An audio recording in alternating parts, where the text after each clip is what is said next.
Herminion stories all start the same way, with the Korean version of Once Upon a Time. Long, long ago, when Tiger walked like a man, back in California in the weeks leading up to Harmony's visits, Sam and I would whisper those words to one another. Every time I heard them, they'd give me shivers. We'd count the days until our Harmony's arrival, until that first night when we'd run into the guest room and curl up in bed with her, one of us on each side like bookends. Harmony, I'd whisper, will you tell us a story? She would smile, pulling us into her arms and her imagination. Which story? Our answer was always the same. Our favorite story. The one about Anya. Sam would say big sister and Aggie. I would add baby sister. The tiger story. That story always felt special, like there was a secret shimmering beneath the words. Catch it for me, she'd tell us, and Sam and I would reach our hands into the air, clenching our fists like we were grabbing the stars. That's a harmonious thing, pretending there are stories hidden in the stars. She would wait a few moments, letting the seconds swell, and we'd listen to our hearts beating, crying out for the story. Then she'd take a breath and tell us about the tiger. The problem is the tiger in her stories is a scary, tricky predator, but the tiger in the road didn't seem that way. I don't think it wanted to eat me, though I do think I wanted something.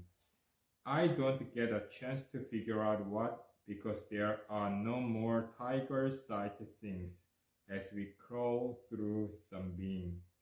Finally, we reach Harmony's house. It's a small cottage at the edge of town at the top of a hill across the street from the library and surrounded by woods. Mom turns onto the long driveway and we crunch up the gravel until we reach the top. After she parks, she rests her head against the steering wheel and sighs, looking like she might fall asleep. Then she takes a breath and sits up. All right, she says, hooking her arm around her headrest, twisting so she can see both of us at once. She plasters a grin on her face, trying to be cheerful to erase all the bickering and stress of the car ride. Bad news, I left the umbrella back in California. She grins like haha, hoops, funny, so we've just got to make a break for it.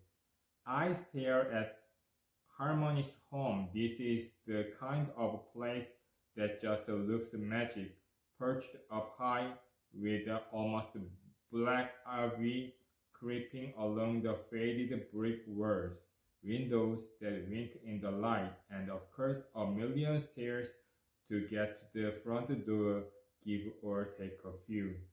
It's nothing like our vanilla white apartment in California in a brand new building with an elevator. You want us to run up all those stairs in the rain? Sam asks with so much holler that you'd think Mom asked her to bathe in a pit of snail slim. Mom forces another smile. Watch a little rain, right, Lily? My answer is simple. Yes, right. I want to go inside and ask Harmony about the tiger, but there is no such thing as a simple question in our family. This is a trap. She's asking me to pick sides. I shrug. Mom doesn't let me off the hook so easily. Right, Lily? Her smile falters. like she might fall to pieces. There are bags under her eyes and a deep crease between her brows. This is not the way Mom usually looks. She's usually so polished. Everything in the right place, everything in order. Right, I say, some Frenches as if I kicked her. Well, that settles it, Mom says with relief, placing her hand on the door handle. Ready, set. Then she flings her door open and flies out, throwing it shut as she starts running.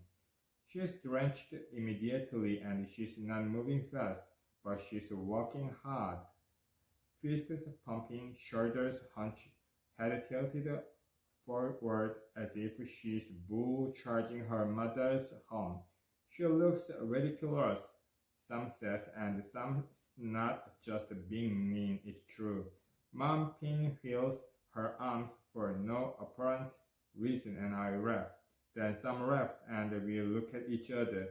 For a moment we are sisters, making fun of our embarrassing mom.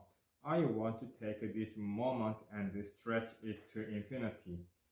But Sam turns away, picking up her phone and its charger and tucking them into her bra, protecting them. Might as well go, she says. I want to say stay, but I nod instead, and then we burst out of the car. I have never ever felt a rain like this. It is insistent and cold, too cold for July, and we don't even make it out of the driveway before my shoes squelch and my jeans get heavy. Sam yaps as she runs, and I yap too, because it's kind of funny and kind of awful. My eyes sting with water and I can hardly see, but the ice cold shock of rain lights up my insides. By the time Sam and I get to the top of the stairs, panting, dripping, I've wrung all the air out of my lungs, and my heart is bursting. Mom waits for us on the front stoop, which is nice, I guess, but kind of strange because she should open the door and go inside. She shakes her head and frowns. Harmony isn't answering. She says she's not here. Thank you. Bye bye.